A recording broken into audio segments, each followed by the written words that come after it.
어떤 행위나 공로나 자격이 아닌 믿음으로 하나님과의 영원한 관계를 이루어 주신 우리 아버지 하나님,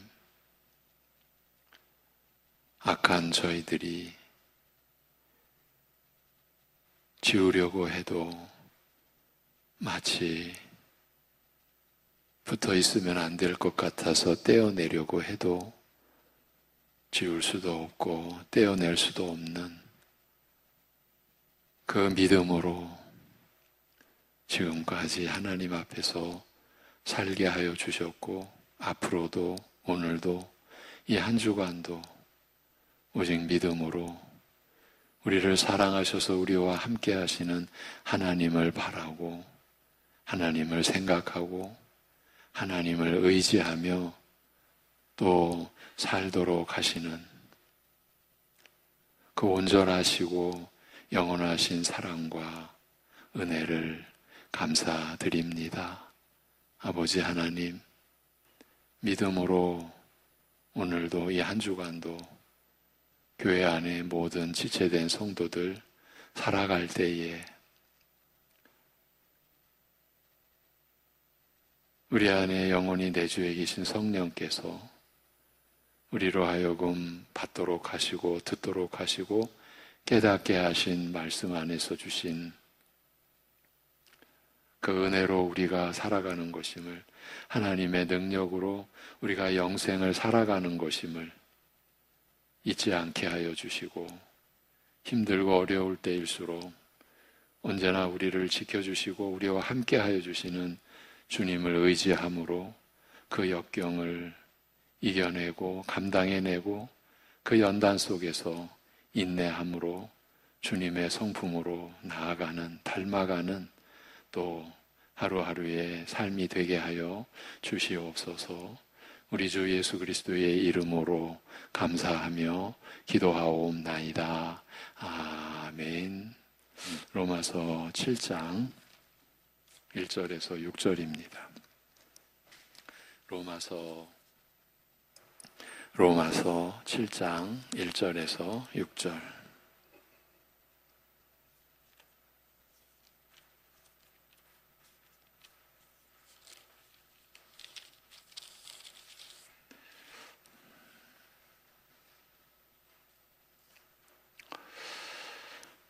로마서 7장 1절에서 6절 같이 보시겠습니다. 형제들아, 내가 법 아는 자들에게 말하노니 너희는 그 법이 사람이 살 동안만 그를 주관하는 줄 알지 못하느냐? 남편 있는 여인이 그 남편 생전에는 법으로 그에게 매인 바 되나? 만일 그 남편이 죽으면 남편의 법에서 벗어나느니라. 그러므로 만일 그 남편 생전에 다른 남자에게 가면 음녀라. 그러나 만일 남편이 죽으면 그 법에서 자유롭게 되나니 다른 남자에게 갈지라도 음녀가 되지 아니하느니라. 그러므로 내 형제들아, 너희도 그리스도의 몸으로 말미암아 율법에 대하여 죽임을 당하였으니 이는 다르니 곧 죽은 자 가운데서 살아나신 이에게 가서 우리가 하나님을 위하여 열매를 맺게 하려 함이라.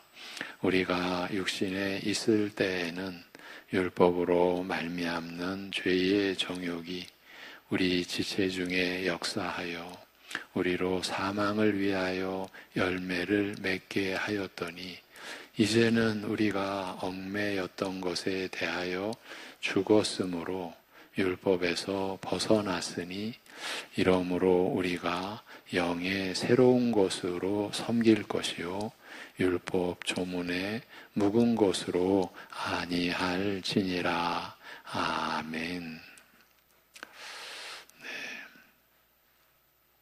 전 시간에 나눈 내용이 로마서를 보는 독자, 로마서를 읽는 신자에게는 참으로 중요한 대목이었습니다. 그 점을 개요만이라도 돌아보며 이어가겠습니다. 6장 15절의 그 물음이 지금 로마서가 기록되어 전개되는 그 내용에 있어서 핵심이 되는 내용이라고 말씀을 드렸습니다. 우리가 율법 아래에 있지 않고 은혜 아래에 있으므로, 우리가 심판 아래에 있지 않고 은혜 아래에 있으므로 죄를 지을 것인가 라는 물음에 대하여 결코 그럴 수 없느니라는 말로 단호하게 부정한 다음, 그렇게 부정할 수 있는 그 구체적인 근거와 설명을 먼저 로마서 6장 16절, 그 물음에서 이어지는 16절부터 23절까지에서, 그런 다음 오늘 우리가 읽은 본문 로마서 7장 1절 이하에서 거듭 제시하고 있는 것입니다. 먼저 로마서 6장 16절 이하에서 그 근거와 이유를 제시하되, 죄를 짓는 것은 스스로 죄의 종이 되는 것이요, 우리 신자는 죄로부터 벗어나 의의 종이 되어 하나님을 섬기는 만큼 거룩함에 이르는 열매를 맺는 것이 합당하며 타당하며, 이렇게 살다가 마지막에 영생에 이르게 되는 것이라. 따라서 신자는 죄를 짓다가 죽음으로 끝나는 불행한 삶을 결코 선택할 수 없다. 그런 삶을 살아갈 수 없다고 설명하였습니다. 실제로요, 우리 교회 안에 언제나 용서해 주시니까, 언제나 죄를 자복하고 회개하기만 하면 용서해 주시니까, 이제 이런 그 의식의 겉으로 드러나든 아니면 우리가 소위 말하는 무의식의 어떤 영역, 의식 껍데기로는 드러나지 않아도 그 내면에 깔려 있어서 죄를 가볍게 여기고, 내가 은혜 아래에 있으니까, 언제나 용서받으니까, 결국은 죄를 가까이 하는 삶을 사는 교인들이 없다고 볼 수 없잖아요. 지금 사실은 이 문제가 얼마나 심각한 문제인가, 우리 신자에게 있어서, 우리가 신자로서 살아가는, 신자답게 살아가는 데에 있어서 어쩌면 가장 결정적인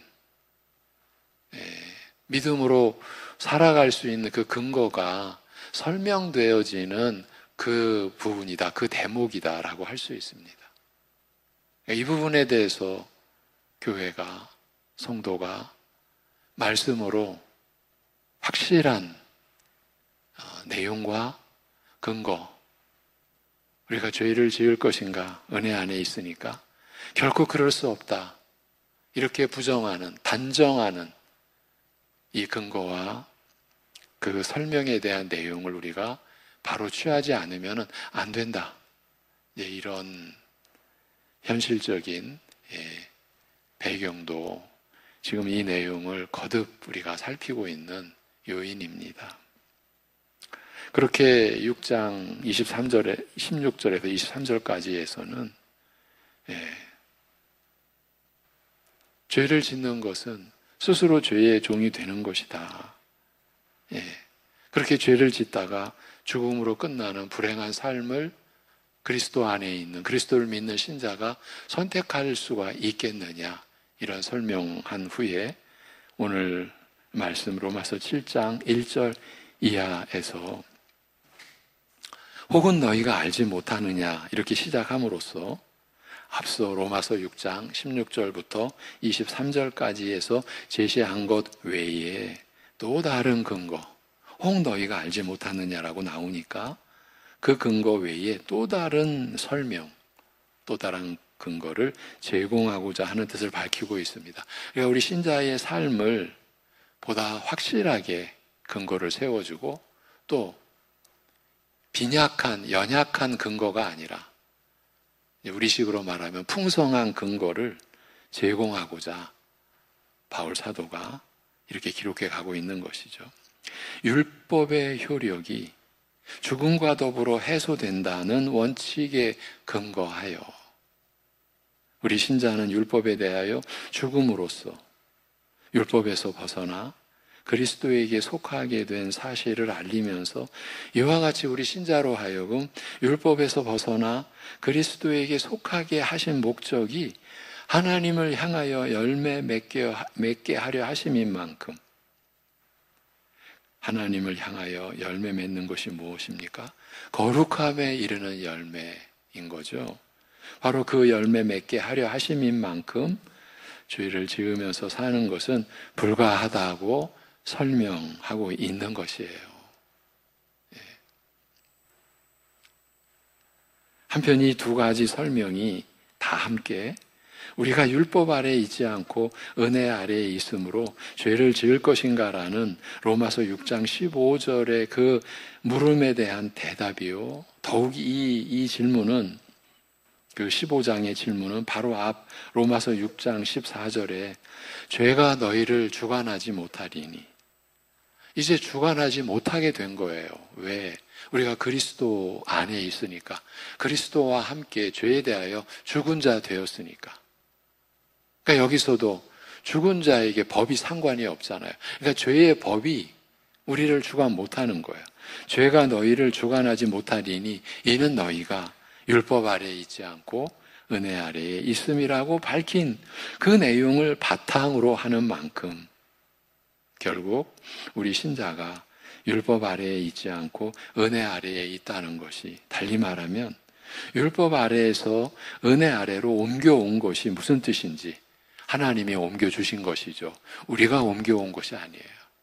우리는 오직 하나님이 행하신 일을 믿음으로 참여하며 믿음으로 알며 참여하는 것도 우리의 능력으로 참여하는 것이 아니죠. 하나님께서 참여해 주신 것을 우리가 믿음으로 인한 하나님과의 관계에서 받은 거죠. 알게 된 거죠. 그렇게 율법 아래에서 은혜 아래로 옮겨온 것이 무슨 뜻인지 그 결과 죄가 우리를 지배하지 못한다고 한 말씀이 무슨 뜻인지 설명한 것이라고 할 수 있습니다. 이게 얼마나 중대한 내용입니까? 말하자면 아담으로 말미암아 죄와 죽음이 세상에 들어온 후에 율법이 들어왔으나 율법이 들어온 것은 모세를 통하여 모세 시대에 아브라함의 그 후손들 가운데 모세 시대에 율법이 들어왔죠. 들어왔으나 오히려 죄만 더하였던 상태, 즉 율법 아래에 있으면서 죄에 대하여 전혀 무력하여 끌려다녔던 그 상태, 율법이 죄를 밝혀줬잖아요. 그 죄가 밝혀지는 가운데 더욱 그 죄에 대하여 전혀 무력하게 끌려다녔던 그 상태에서 이제는 죄가 더 이상 우리를 지배하지 못하는 상태, 곧 은혜 아래에 있는 상태로 옮기게 된 변화에 대하여 설명하고자 하는 것입니다. 로마서 6장과 로마서 7장을 연결하는 이 큰 흐름, 이것을 우리가 지난주에 다시 확인했고 오늘 그 요점을 이렇게 간략하게 다시 설명해 드린 거예요. 인류의 역사 속에 율법이 끼어들었다라는 표현을 성경은 하고 있어요. 하나님이 끼어 놓으신 거예요. 왜? 죄를 죄되게 하시기 위하여. 죄를 밝히 드러내도록 하여 주시기 위하여. 그러면 밝히 드러난 그 죄 가운데서 인간은 그 죄를 거부하고 죄를 극복해내고 의롭게 거룩함을 이루는 삶을 살아낼 수 있었느냐? 없었다. 그 증거가 구약의 역사, 이스라엘의 패망, 그 멸망이에요.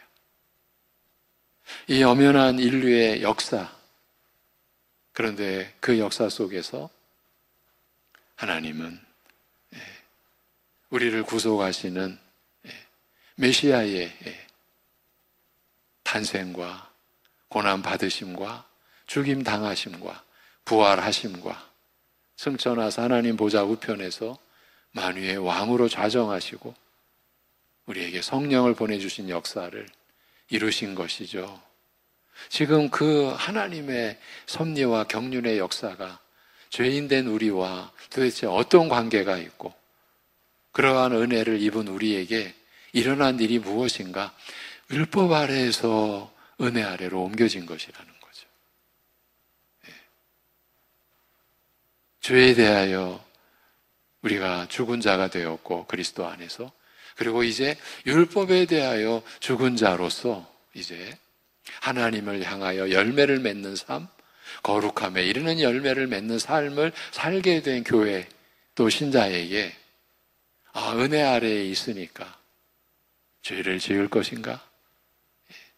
죄를 지으며 살 것인가? 이 질문을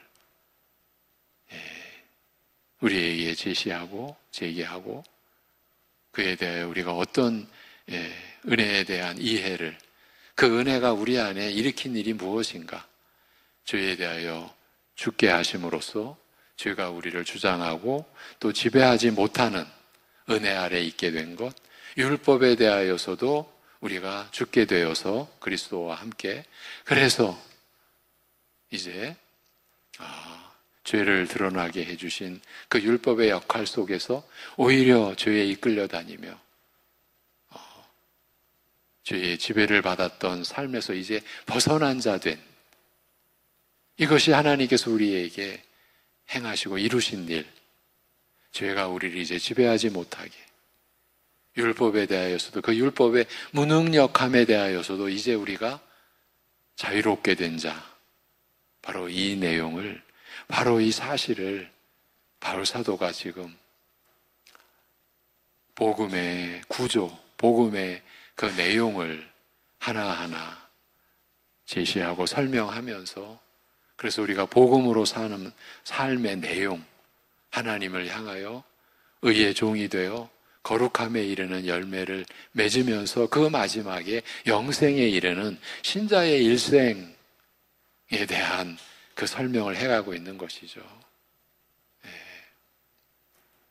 이제 7장 내용으로 들어가면 다시 한번 들어보십시오. 혹은 형제들이여, 이렇게 시작합니다.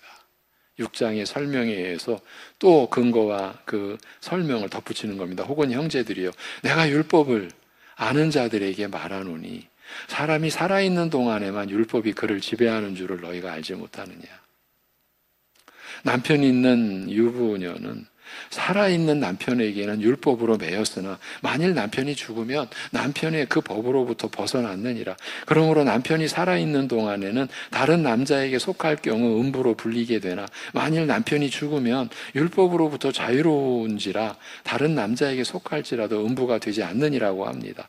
우선 이 법적 효력이 살아있는 동안으로 제한된다는 법리를 뒷받침하기 위해서 남편 생존 시에는 아내가 남편에게 매이나 남편 사후에는 벗어나 재혼이 합법적으로 허용되는 것을 예로 들어 설명한 내용입니다만, 우리말 성경에서 이 동일한 이 단어를 율법이라고 번역하기도 하고 법이라고 번역하기도 하여 혼란스러운 상황을 정리할 필요가 있습니다만, 이번에는 그 점에 대한 설명은 생략하겠습니다. 먼저 볼 때 나눴던 내용이고, 그런데 또 우리가 잊고 있는 내용이지만 오늘은 생략하겠습니다. 다만 남편의 죽음과 다른 남자와의 재혼을 예로 들어 우리 신자가 율법과 그리스도에 대하여 각각 가지는 관계를, 이 관계를 설명한 내용에서, 근데 좀 안타깝지만 이 대응 관계가 다소 어긋난 듯하여 어려움을 느낄 수 있는 만큼 이 부분에 대한 약간의 설명은 필요합니다. 먼저 남편과 사별함으로써 남편에게 매인 유부녀의 신분에서 자유로워진 나머지 다른 남자와 재혼하는 것이 합법적임을 말한 다음 이런 예의에 비추어, 이런 실제 예의에 비추어 우리 신자가 율법에 대하여 죽음으로써 율법에서 자유로워진 나머지 이제는 그리스도라는 다른 남편에게 가는 것이 합법적임을 밝히고 있습니다만, 그 앞부분과 뒷부분의 내용이 정확하게 1대1의 관계로 연결되거나 대응하지 않은 탓에 뜻을 파악하기가 까다로운 것입니다. 이럴 경우에요, 성경을 대충 읽어가는 경우라면 대충 뭐 죽으면 법적 관계는 끝나구나 이렇게 그냥 이해해 가질 수 있겠지만, 성경을 자세히 보려고 하면 할수록 이 대응 관계가 정확하지 않으므로 오히려 까다롭게 여겨질 수 있다라는 말이에요. 말하자면 앞부분에서는 남편이 죽는 경우에 아내가 자유롭게 되어 다른 남자와 재혼하는 것이 합법적임을 말하고 있습니다만, 지금 남편이 죽는 경우에 아내가 자유롭게 되어서 다른 남자와 재혼하는 것이 문제될 것이 없다, 합법적이다 이렇게 말하고 있습니다만, 뒷부분에서는 우리 신자가 율법에 대하여 죽음으로써 그 율법에서 자유로워지며 죽은 우리가, 율법에 대하여 죽은 우리가 그 율법에서 자유로워지며, 앞에서는 남편이 죽고 아내가 그 남편과의 그 법적 관계에서 자유로워졌다라는 예를 든 거잖아요. 근데 뒷부분에서는 우리 신자가, 그러니까 우리가 율법에 대하여 죽음으로써 그 율법에서 자유로워지며, 따라서 율법의 매임에서 벗어나 그리스도에게 속하게 되는 것이 합법적임을 말하는 만큼 이 대응 관계가 약간 어긋나지 않습니까? 달리 말하면 전후 내용의 비교 관계가 조금 복잡해지는 거예요. 이렇게 언뜻 보면 혼란스럽고 복잡한 것 같으나 뒷부분에서 나오는 율법이 앞부분에서 나오는 남편에 대응하는 것으로 보고, 이 율법은 우리 신자에게 있어서 죽어야 할 대상이면서 동시에 그것으로부터 자유로워져야 할 대상으로 본다면, 즉 앞부분에서는 남편이 죽음으로써 아내가 남편의 매임에서 벗어나는 것을 말한 반면, 뒷부분에서는 신자가 율법에 대하여 죽음으로써 그 율법의 매임에서 벗어나는 것으로 말한다라는 점에 우리가 집중하고 주의한다면 큰 어려움은 없습니다. 더 간단하게 설명한다면, 사별로 말미암은 혼인관계 해소를 예로 든 것은 결국 율법의 효력이 생존시로 제한되며 죽음으로 말미암아 그 효력이 해소된다는 사실을 뒷받침하기 위한 것인 만큼, 이런 관점에서 본다면, 즉 율법의 효력은 죽음과 더불어 해소된다는 관점을 뒷부분에 적용한다면, 우리 신자가 율법에 대하여 죽음으로써 율법으로부터 자유로워진 나머지 그리스도에게 속할 수 있게 된다는 뜻이 명료하게 드러날 것입니다. 바울은 이 점을 강조한 것이죠. 율법에 대하여 죽음으로써 율법으로부터 자유로워진 나머지 이제 그리스도에게 속할 수 있게 된다, 이것을 밝혀주고 있는 것이죠. 그러면서 4절에서 그러므로 이렇게 이어지는 거예요. 그러므로 나의 형제들이여, 성도들이여, 너희도 그리스도의 몸을 통하여 율법에 대하여 죽임 당하였으니 이는 너희가 다르니 곧 죽은 자들 가운데서 살림 받으신 이에게, 그리스도시죠, 그리스도에게 속하여 우리로 하나님을 향하여 열매를 맺게 하려 함이라고 합니다. 앞부분에서 아내가 남편과 사별하는 경우를 예로 들었기 때문에 뒷부분에서 우리 신자가 율법에 대하여 죽는 것을 말하는 내용이 앞부분과 잘 연결되지 않아 어려움을 느낄 수 있습니다만, 로마서 7장 1절이 밝히듯이 이런 예로서 뒷받침하고자 하는 것은 바로 율법의 효력이 죽음과 더불어 해소된다는 이 원칙임을 기억한다면, 결국 이 내용은 우리가 율법에 대하여 죽음으로써 율법의 매임에서 벗어난 사실을 말한다, 이것을 쉽게 알 수 있습니다. 결국 관건은 뭡니까? 율법에 대하여 죽음, 율법에 대한 죽음, 율법에 대하여 우리 신자가 죽었다, 이게 도대체 무슨 말인가? 네.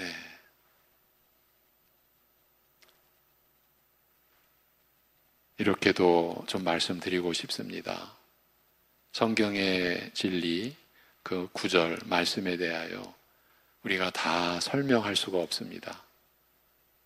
마음으로 이해는 해도 설명은 어려운 그런 내용도 있고, 그런데 지금 우리가 나누고 있는 이 내용은 우리가 설명할 수 있을 정도까지 익히고 성령님의 은혜 안에서 이해하고 우리의 마음과 몸이 적응하고 그 말씀이 우리에게 적용되는 그런 자리까지 가야 되지 않을까. 그래야 우리가 하나님을 향하여 열매 맺는 삶으로 일생을 살아가게 되지 않을까. 이런 소망을 갖는 거예요. 예. 율법에 대한 죽음. 예. 이 죽음, 곧 율법에 대한 죽음을 가리켜 로마서 7장 4절에서는 그리스도의 몸을 통하여 그리스도의 몸으로 말미암은 죽임 당한 것, 이렇게 말합니다. 그리스도의 몸을 통하여 죽임 당한 것이라. 율법에 대한 죽음은 그리스도의 몸을 통하여 죽임 당한 것이라고 말합니다. 그리스도의 몸을 통하여 우리가 죽는다.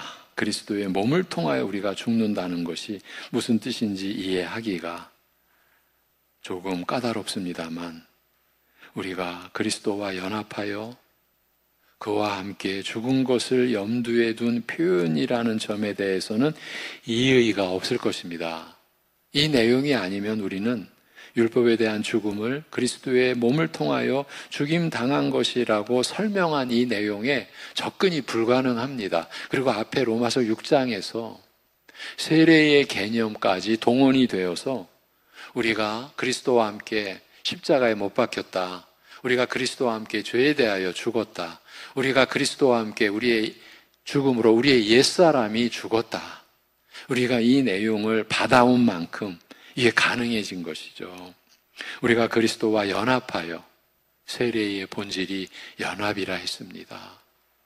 그리스도께서 죄인들과 연합이 되신 것입니다. 이것이 그리스도께서 세례 요한에게 세례를 받으신 결정적인 의요 내용인 것이죠. 그렇게 우리가 그리스도와 연합하여 그와 함께 죽은 것을 염두에 둔 표현이라는 겁니다. 이런 맥락에서 그리스도의 몸은 그의 죽음, 곧 죄인의 죄를 대속하고자 자기를 죽음에 내주신 일과 밀접한 관계가 있으며, 특히 성만찬에서 이것은 너희를 위하여 주는 내 몸이니 받아 먹으라고 하신 그 몸을 떠올리게 합니다. 이런 뜻을 따라서 로마서 6장 앞부분에서는 우리가 그리스도와 함께 죽은 그 죽음을 가리켜 죄에 대하여 죽은 죽음이요, 이처럼 죄에 대하여 죽음으로써 죄로부터 자유롭게 되었다라고 하였습니다만, 여기에서는 그리스도의 이런 죽음에 담긴 한층 더 깊은 뜻을 드러내어 알리되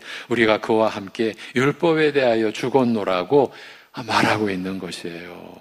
죄에 대하여 죽은 죽음에서 그치지 않고 이제 우리가 그리스도와 함께 율법에 대하여 죽었다, 이 진술을 하는 거예요.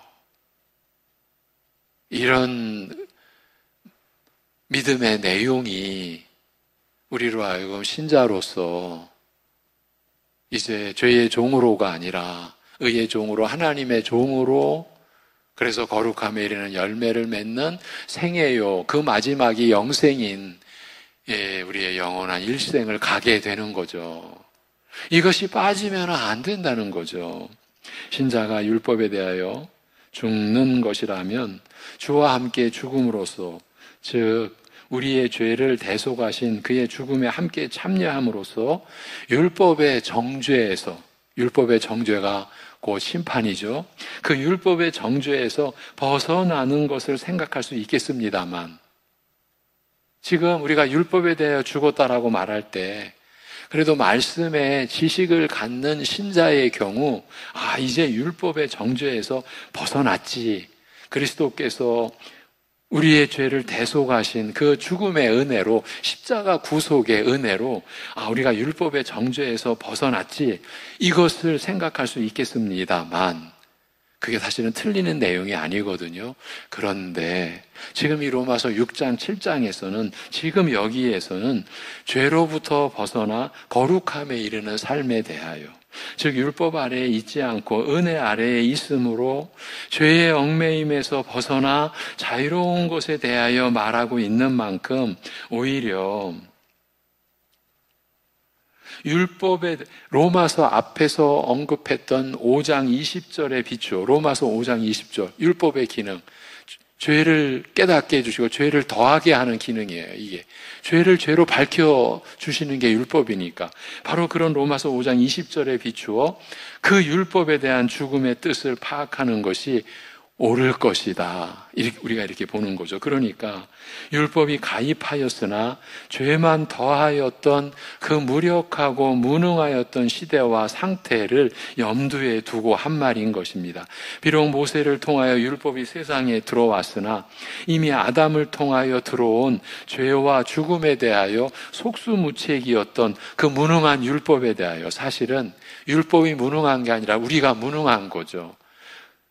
그 모든 것을 총칭해서 그 무능한 율법에 대하여 죽는 것을 말하는 것입니다. 이런 율법에 대하여 죽음으로써 그 율법의 효력, 곧 율법의 구속과 매임에서 벗어나게 된 것을 말하고자 하는 것입니다. 그리고 율법의 매임에서 벗어났다는 것은 특별히 율법 아래에서 무력하고 무능하였던 상태에서 벗어나 자유롭게 된 것을 뜻하는 것입니다. 율법에 대한 죽음의 이해가 여기까지 와야 되는 것이에요. 단순히 율법의 정죄에서 내가 벗어났다, 내가 이제 심판 아래에서 벗어났다, 이걸로 그쳐서는 안 된다. 이거는 성경 전체적인 가르침에서 그야말로 기초적인 내용인 것만은 분명한데, 지금 이 로마서 6장, 7장에서는 바울 사도가 율법 아래에서 무력하고 무능하였던 상태에서 벗어나 자유롭게 된 것을, 그것이 바로 율법에 대한 죽음이라는 의미라는 것을 우리에게 밝혀주고 있는 것이에요. 네, 실제로요, 율법의 이 정죄 아래에서 죄사함의 은혜를 못 누리는 신자들, 교인들 결코 적지 않습니다. 제가 직접 개인적인 상담, 제가 이 말씀을 드렸죠.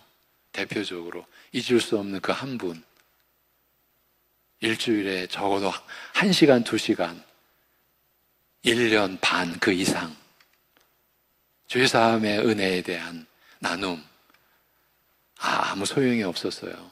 인간은 무력해요. 설득으로 될 일이 아니에요. 오직 은혜가 임하지 않으면, 성령의 역사가 아니면 법 아래 매여 있는 거예요.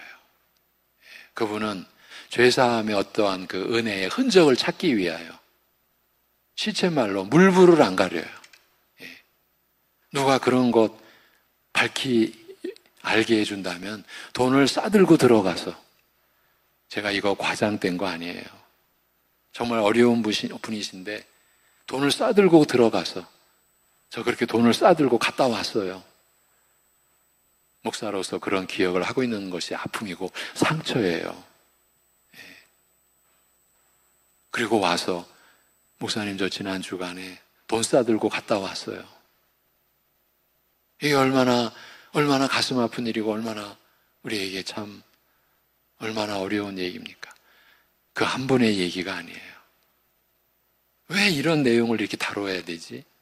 우리의 현실을 들어가 보시면요, 지금 그리스도와 함께 죽었다, 그 그리스도와 함께한 그리스도의 몸을 통한 죽음이 죄에 대하여 우리가 죽은 자요, 율법에 대해서도 죽은 자, 그 율법 안에서 무능하고 무력했던 바로 그 점에 대해서도 우리가 죽은 자임을 모르는 상태에서 이 말씀과 지금 상관없이 신앙생활을 하고 있는 거예요. 이런 우리의 현실을 우리가 부정하지 않고, 우리가 그러한 현실을 받아들이고 어떻게 하나님의 은혜로 극복해내야 된다라고 하는 그러한 이 시대적인 이 명제, 이 소명을 우리가 확인한다면 우리는 이 말씀에 참 성령께서 임하셔서 우리에게 이 말씀이 풀어지는, 그리고 우리가 이 말씀을 취하는, 이 말씀을 받아 먹는 이런 은혜를 우리가 받게 되리라. 그런 소망을 가지고 이런 말씀을 전합니다. 참 어려운 내용입니다. 제가 좀 가고자 하는 어떤 진도가 있는데 매번 못 갑니다. 오늘 여기서 기도하겠습니다. 하나님 아버지, 말씀 앞에서 우리가 얼마나 겸손해야 하는지, 우리가 얼마나 말씀 앞에서 우리가 연약한 자요. 우리 스스로는 말씀 한 구절도 스스로 받을 수 없는 그런 우리라는 것을 또 깨닫도록 하여 주시고, 그래서 하나님 앞에서 말씀 앞에서 엎드리는 심령 되게 하여 주심을 감사합니다. 아버지 하나님, 복음의 은혜가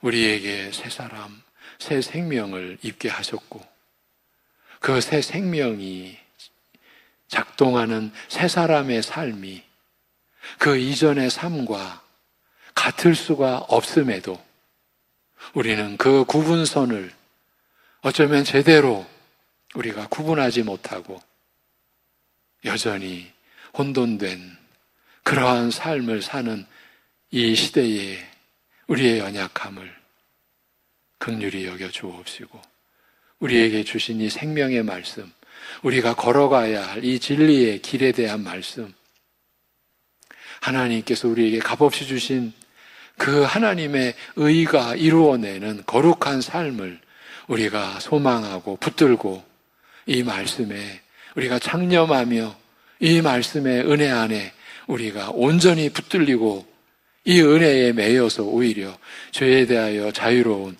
하나님의 의에 대하여 우리가 종이 되어 열매를 맺는, 거룩한 열매를 맺는 성도의 생애를 살아갈 수 있게 하여 주시옵소서. 아버지 하나님, 연약한 가운데, 어려운 가운데 오늘을 감당해야 될 우리 가족 이웃들을 친히 주장하여 주시옵시고, 주님의 말씀의 양식으로, 말씀이 주시는 생명의 은혜로, 그래서 기도함으로 오늘도 감당해내고 극복해낼 때에 주님이 함께 하시는 은혜를 체험하는 하루 되게 하여 주시옵소서. 우리 주 예수 그리스도의 이름으로 기도하옵나이다. 아멘.